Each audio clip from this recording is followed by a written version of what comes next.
It's February 25th. In today's reading, we see God's instructions to Moses regarding land ownership.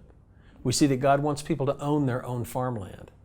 It's the key to economic independence and self-sustainability. We also see introduced the concept of Jubilee, which kept the farmland from being held in the hands of a few wealthy parties and ensured that it would permanently remain in the possession of each specific tribe.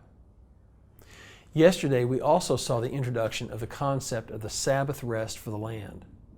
From Deuteronomy 31:10, we see that the extra time that was created by the seventh year of Sabbath rest was to be used for training in God's laws. The law of Sabbath rest for the land promised blessings if they obeyed, but harsh warnings for disobedience: famine, invasion, war, and exile. Its warnings even explained the reasons and the significance of that judgment, as well as His promise to restore them back to the land after such an exile. So roughly 800 years later, the leaders of Israel should have remembered that God had warned them repeatedly that being conquered and exiled were all but certain if they disregarded God's commands. God wanted their distinction to be seen and the uniqueness of Israel to be known. Their blessings would be unmatched by any nation on earth. Solomon's kingdom would vividly demonstrate this, and many of Israel's laws would be seen as eminently functional and wise.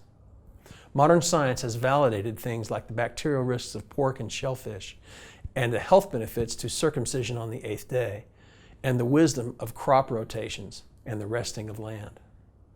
God wants good things for His people. His design is good.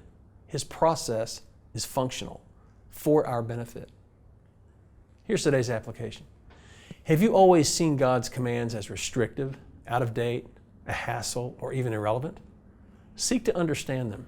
See the Spirit behind them. He knows you better than you know yourself.